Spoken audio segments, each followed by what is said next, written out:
What's up guys, Drew here, and today I am going to be making my doorstop dust. Please excuse all the horrid backgrounds. This is part of my carpet ripped away from the hurricane, and I have to be in the living room, so bear with. So what is doorstop dust exactly? Well, it's kind of what it sounds like. It is a powder magical concoction that I make to sort of create a boundary, a ward. I don't put this all around my property. For me, it is just for the doors, maybe right in front of the front and back doors themselves, but also out just in front of where someone would enter onto my porch, like the first step, something like that. So first I just have my magical mixing bowl. It's just a porcelain bowl that I use for magical makings. It's actually supposed to be for baking and whatnot, but I also have this. It's just an old candle jar that's been emptied out. This is what I'm going to put the final product in and store it in. So the first thing I am going to add to my concoction is cauldron ash. Now I do have this big mama cauldron here, but I do want to say for any newbies or people who just aren't into collecting the way that I am, that is not my first cauldron. This is the very first cauldron I ever had, and a small cauldron is fine. The way I use my cauldron, I have different uses for different cauldrons. So this one mainly now is for staging for product, pretty pictures, and I burn incense in it. That's mainly what I do with this cauldron. I have other cauldrons that are purely working cauldrons that would work in the same way this bowl is going to, but they're smaller and they wouldn't work for this particular project. And then my big one here is my burning cauldron. And other than my fire pit, this is where I burn all my spells, and I don't empty it because I feel like these petitions burnt in here have They have a power. They have magical property, and so I reuse them. I keep them and I use them again later. I like to do that with stuff. So I'm just going to mix it up a little bit so it breaks down a little bit more. And I'm going to be taking some of my petition ash and adding it in. I mean, this is any workings that I've done heretofore. For years and years and years are in here. I mean, of course, I've done things of this nature before, so I've used ash from this cauldron before, but yeah, there's a lot of spells and magic going on in this cauldron. I think that's a good amount for what I want to do. And so for me, this ash, it's closely tied to myself and my husband, and any petitions, any workings that we've done. So I feel it would be powerful for manifesting for me. It would be powerful for protection, pretty much anything I might want to use it for. The next thing I'm going to add is dirt from my yard. And there's a couple reasons I do that. It's my yard, it's my property. I have gone around and I have, I have gridded, I have blessed, I have done all kinds of work on the property. We've been here for a good amount of time. We are connected to this property. And I use my doorstop dust on my property to protect my property and its inhabitants. So I put a little bit of the earth itself from the yard into this concoction. The next thing that I add is a bit of charcoal. You can use any kind of charcoal. I am going to be using activated charcoal disc. And the main reason that I do this, charcoal is very absorbing. And I also feel like charcoal is protective. It is something that sort of smolders and keeps a fire going to keep a home warm in the past, coal, or to, heat the food, or it is a very sort of homey thing to me. So that's the main reasons why I am going to be using it. All right, I've got it all ground up. Now I just need to add it to the bowl.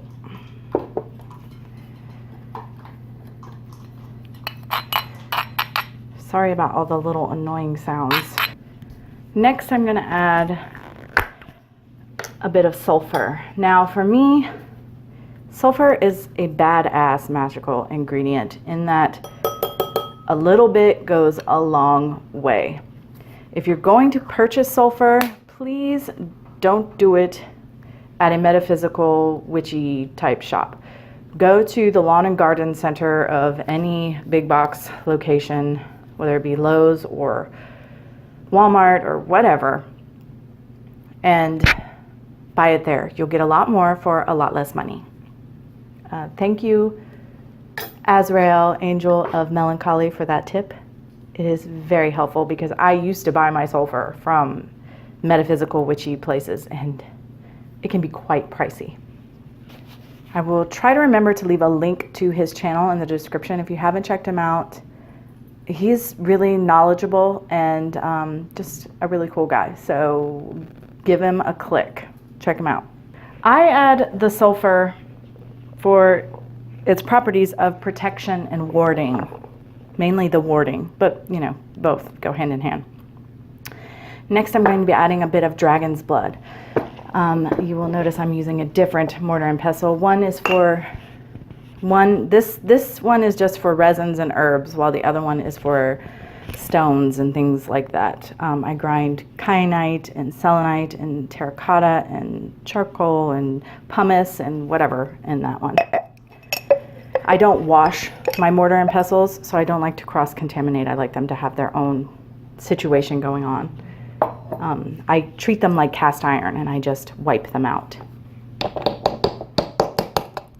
Because for me, I am flavoring them with magic. Layers of magic.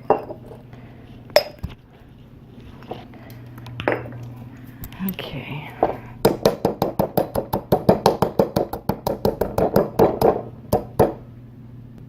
Wait, I want to show you guys how easy it is. If you're going to work with mortar and pestle and really work with one regularly, I do work with them all the time, you should really invest in big ones. And I want to show you why. I am not even pushing on this. The weight of the pestle is doing all the work for me. And I am just moving it around. And look at that.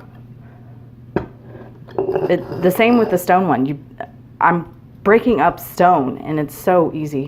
I used to do it in a tiny, tiny little mortar and pestle. It took ages, hurt my hand. It was horrible. So if you're into mortar and pestles, and you work with them regularly, you really should invest in a big one. And they're not terribly expensive either.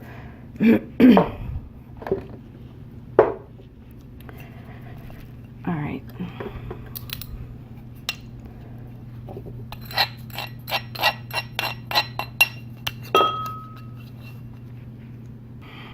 And as I said, I'm just gonna wipe it off. Speaking of, I've got my little Halloween witchy towel here.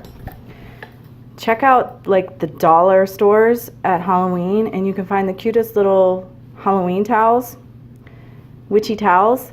I always need a towel in my practice. I don't know about other people, but I do for things like this. But here again, I'm just going to wipe this out. And I just make sure that everything that will come out comes out with the towel.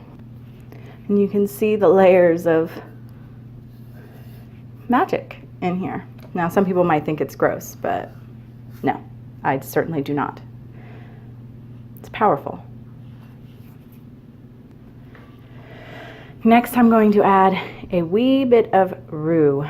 Now, I am nearly out, as you can see, but for me, rue also a little bit goes a long way. Hopefully I'll get some more soon. The properties that I'm interested in with regards to rue are the property of exorcism and protection and defensive magic. So things like banishing and warding.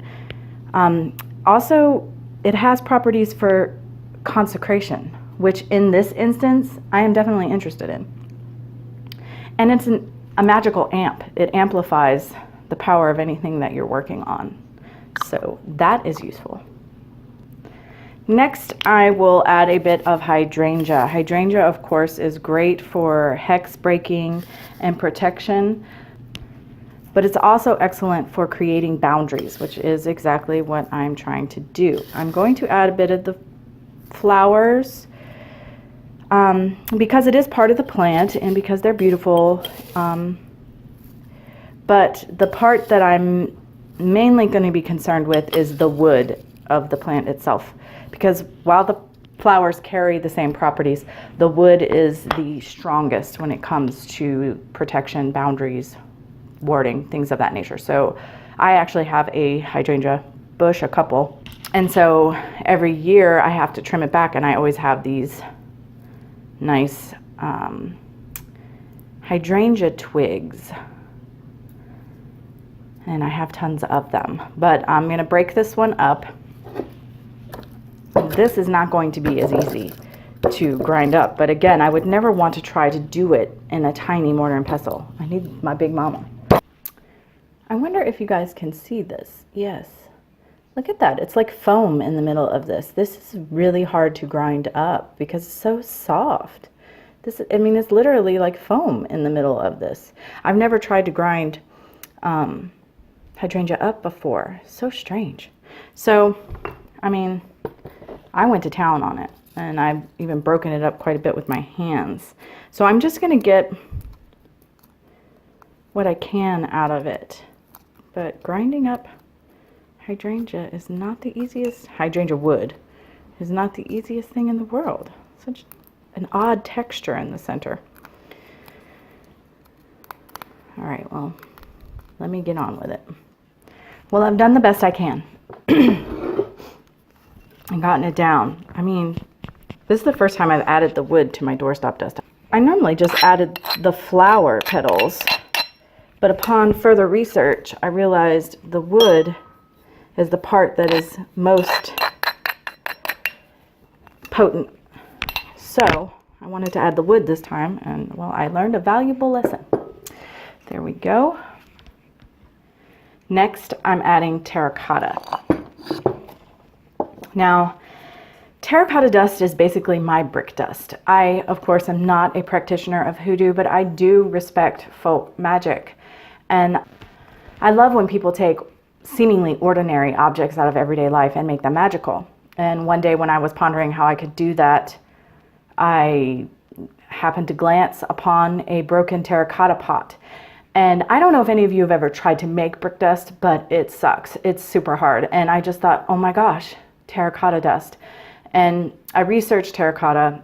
Basically, terracotta has a very high iron content. So for one, terracotta is absorbing, just like charcoal. It can absorb things easily. But it's also great for protection, defensive magic, grounding, change, growth, and money. Of course, I am primarily interested in the properties of protection and defensive magic for this application, though I would say grounding could be quite helpful too, to ground my doorstop dust to the area and grounding that influence in. Once again, I'm going to grab my mortar and pestle. I'm not going to suffer you guys to listen to this because it's really loud, but trust me, breaking terracotta dust in this is so much easier than trying to do it in a small mortar and pestle. I will, however, give you this handy tidbit. The easiest thing to do is to bang it up, to crush it up, but while you're doing that, as your first primary step, preliminary step,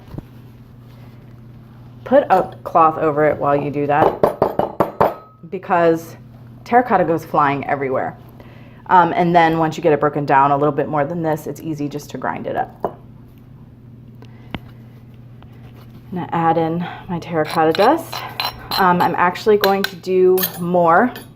I like there to be quite a bit of the terracotta dust. For one, it's one of the more inexpensive ingredients in my doorstop dust, so I like it to be a large portion of it, plus the properties are amazing. And when I say it's one of the more inexpensive, that has a lot to do with where you buy it. My husband and I will always pick up any little terracotta pots. I like them to not be painted or anything. I want just pure terracotta, but from our local thrift stores or dollar stores or what have you. Again, I'm going to apologize for the noise, but I want you to see how easy this is with my big mortar and pestle.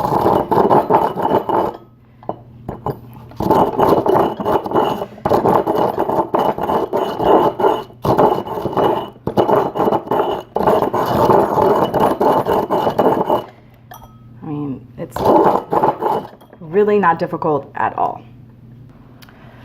Plus, grinding your ingredients can be it can put you in a meditative spot, and you can also, be putting your intent in while you're doing it. And the noise isn't really an issue for me because when I grind, I put my mortar and pestle in my lap when I grind. So the noise level is cut down quite a bit without it setting on a solid surface.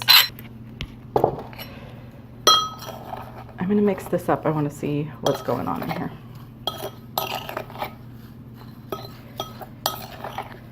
Okay, yeah. I'm good with that amount of terracotta. My final ingredient is black sand. Now I got this at a thrift shop. It came from a craft store or something, I'm sure, but you can get it at, I know Dollar Tree has black sand for $1. Nice big pack. So you can get it fairly inexpensively. Now I like black sand to be another big component, sort of base component of this powder because again, it's inexpensive. But the properties also lend themselves beautifully because black sand is great for banishing, protection, and breaking hexes or creating hexes. So I find it to be a natural ally, a natural partner in this concoction that I create. I'm just going to go ahead and use the rest of that.